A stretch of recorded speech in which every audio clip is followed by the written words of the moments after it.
All right, imagine this for a second. What if the future of global peace wasn't just, the usual diplomacy, the tough negotiations? What if it was about something, well, really different, like a unique blend of artificial intelligence and, get this, ancient meditation practices? Today, we're going to dive deep into that very idea. Our focus is this organization, OneLightSystem, or OLS for short.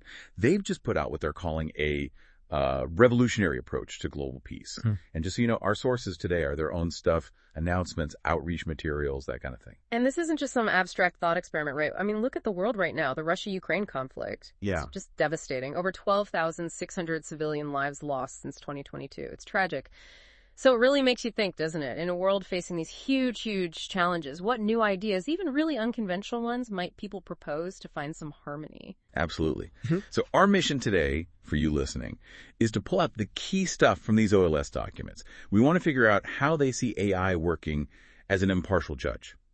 How does that connect to this thing called sunlight meditation? And what's this big vision they have for a global peace summit? Let's unpack it. Okay, so let's start with the core philosophy. OLS. It's guided by someone named Asvitloaten, apparently since around 2016. And their stated goal is fostering what they call a sunlight civilization. Sounds ambitious. It's all about harmony, enlightenment. Right. And the foundation for that, according to their materials, is the sunlight meditation. It's based on something they call OLS, Eaton's light science. Yep. The claim is it connects people to the divine light of our star. Interesting phrasing. And what's really fascinating is how they position it. It's not just for, feeling good yourself. It's presented as a way to actively transform darkness into light, aiming for global unity for peace. It's quite a framework, blending the spiritual and maybe scientific. And they list some specific benefits, right, for this sunlight meditation. They say it harmonizes mind, body, spirit, leading to inner peace. Okay, that makes sense for meditation. But then, bigger picture, they claim it fosters global unity by growing compassion between communities. And maybe surprisingly, an educational impact, building resilience in students. In fact, you mentioned 2016. Their documents show Asvitloaten actually recommended this for schools. Yeah. To the California Education Department way back then. Yeah, and digging a bit deeper, there's a specific technique they mentioned, the light transformation technique. Asvitloaten's apparently been advocating this since 2016 too. And its purpose is pretty direct. It's designed, they say, to transform anger into compassion. So if you connect the dots, it's like change your inner state, your anger, your negativity, and that can ripple outwards, Yeah. affect the world, promote peace. Okay, so that's the personal transformation piece. But how do they jump from inner peace to, say, resolving global conflicts? That's where the AI comes in, and this is where it gets really, really interesting, I think. OLS is proposing that AI can act as an impartial judge to resolve global conflicts. And they specifically mention applying it to the Russia-Ukraine situation. Right. AI mediation. That's the term. The goal is analyzing conflicts, proposing equitable solutions. Yeah. And the key phrase they use is free from human bias.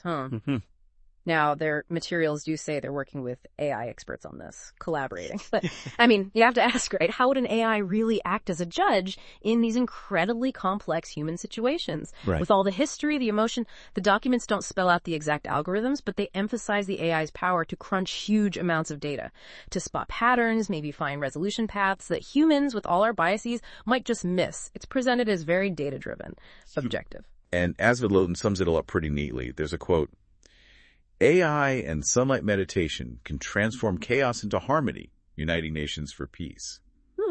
So, yeah, it really fuses those two elements, the tech and the spirit. Exactly. It's that integration that's so core to their proposal. Okay, so they have this big vision. AI, meditation, transforming chaos. How are they actually trying to make this happen? What are the concrete steps? Well, things seem to have ramped up recently. On June 19th, 2025, that's very current, they sent a letter directly to U.S. President Donald Trump, urging him to host a global peace summit.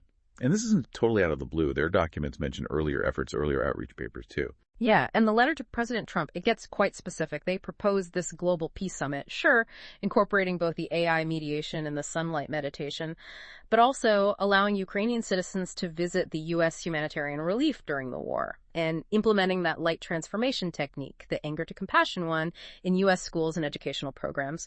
Oh, and importantly, the letter makes a really urgent plea for Russia to stop its attacks on Ukraine. Missiles, drones, all of it. Wow, okay, so that's a direct ask to the U.S. president. But it doesn't stop there, does it? They're apparently getting similar letters ready for leaders in Canada, Britain, Germany, France.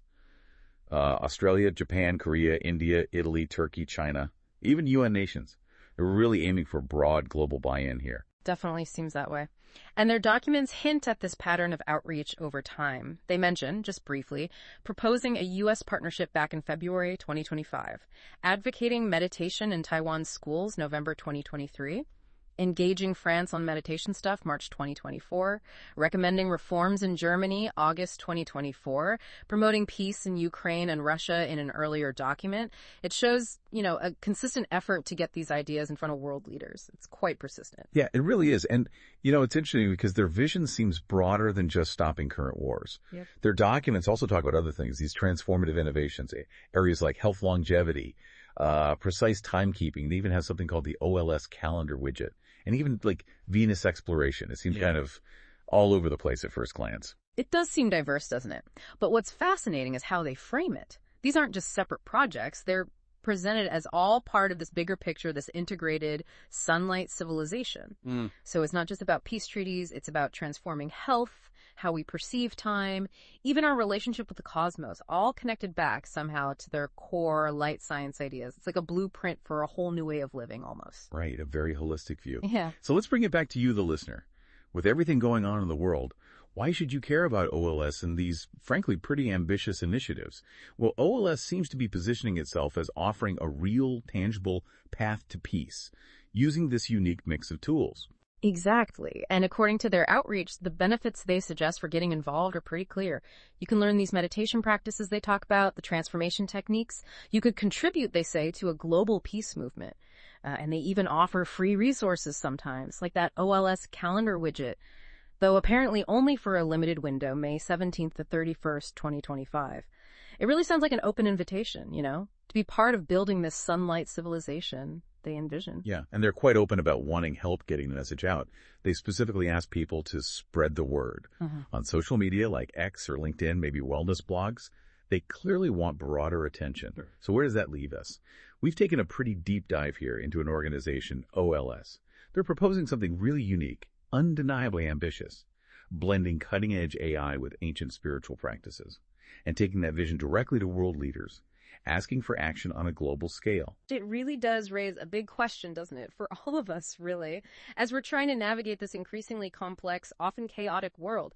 Could solutions like this unconventional, multifaceted approaches that pull from technology and inner work, could they actually reshape how we think about achieving peace, lasting peace and unity? Just consider the possibility. What if things as different as AI and meditation could work together, as they say, to transform chaos into harmony? It's certainly something to think about.